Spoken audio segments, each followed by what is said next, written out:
Okay, so dear viewers, dear students, you are welcome back. We are still continuing with this course unit of Graduate Research Seminar 2. And as I earlier on said, that this course unit focuses on equipping students on how to write academic papers, academic articles for publication. So we are now picking on from where we stopped, and I'm still your course facilitator, Dr. Mark Kahwa from Mountains of the Moon University in the Faculty of Education. So we want now to continue with the processing, with the process of writing academic papers. Of course, when we were looking at the publication process, we said the initial stage is to identify a challenge, to identify a problem. So once you have identified the problem, you have identified the challenge, you have made a bit of literature review. So it is always advisable that you start by making a paper outline. You make a paper outline. And the paper outline is like a blueprint for your final document. And that word blueprint is not a new concept, I think, for most of you.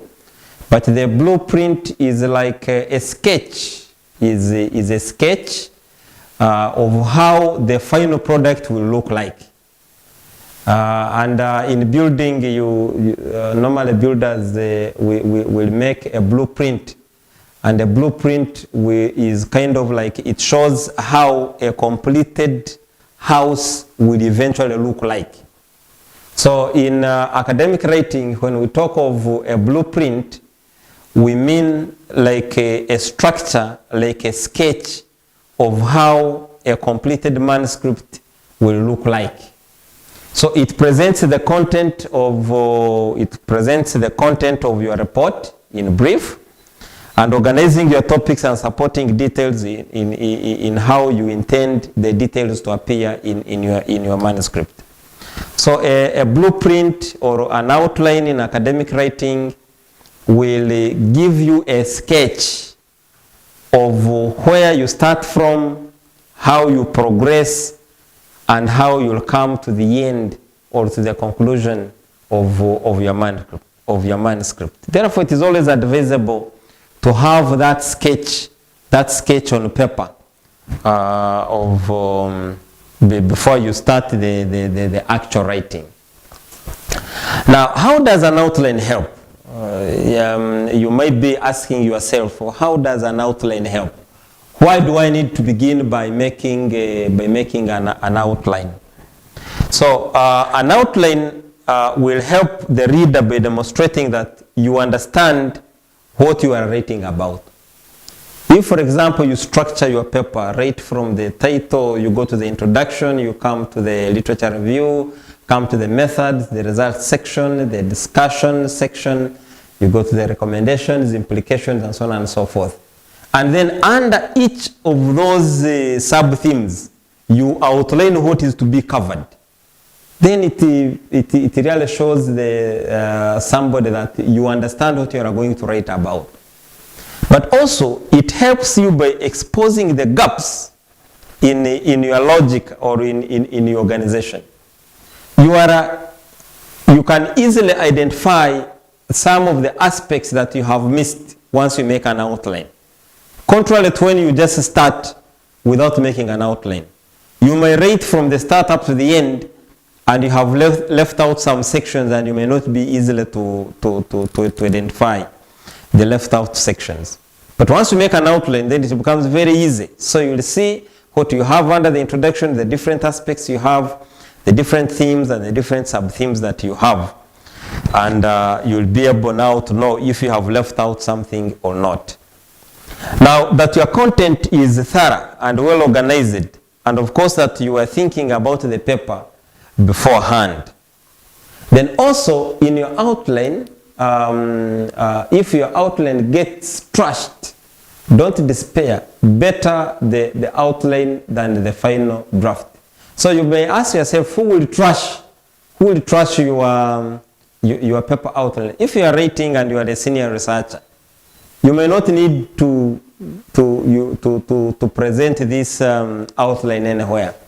But for example, if you are writing as a student, you may have this outline which you can present to your mentor, to your academic mentor, to your supervisor before you start the actual writing. So your mentor may discard some things, may propose some additions. So what we are saying is that even when that one happens, don't despair. It is okay. Actually, you are being helped to organize and make your work appear smart. Now, write the outline after you have narrowed down your topic. We have already said that when you are beginning as a scholar, as an author, you normally begin in a wider sense.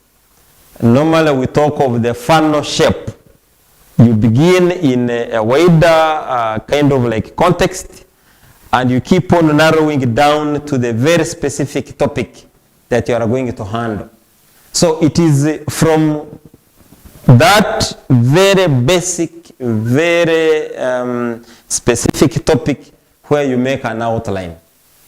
And we are saying you gathered your research and you have a thesis statement. Now the outline does not need to be lengthy. 1 page is usually enough, as it is not a rough draft. It is simply an organized list of ideas for the paper. So we are not saying that under the different themes or sub-themes you put flesh or you write there, you write under those sub-themes. No, just make an outline. And then you'll be transferring this now to the actual, to the actual write-up or to the actual manuscript that you are going to prepare. So, in brief, that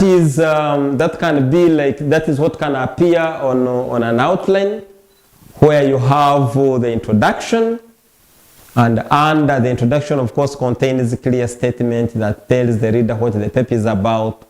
The introduction also includes a summary of the topic sentence that will be presented in the paper body. Then you have the body, and the 5-paragraph paper contains the paragraphs in the main body that are used to develop the thesis statement.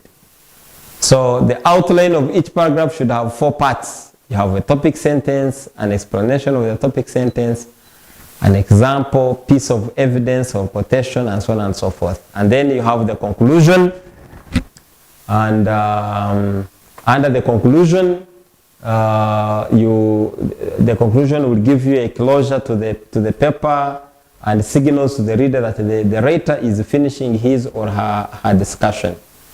Now the conclusion should summarize the topic sentence and discuss how they support the thesis statement.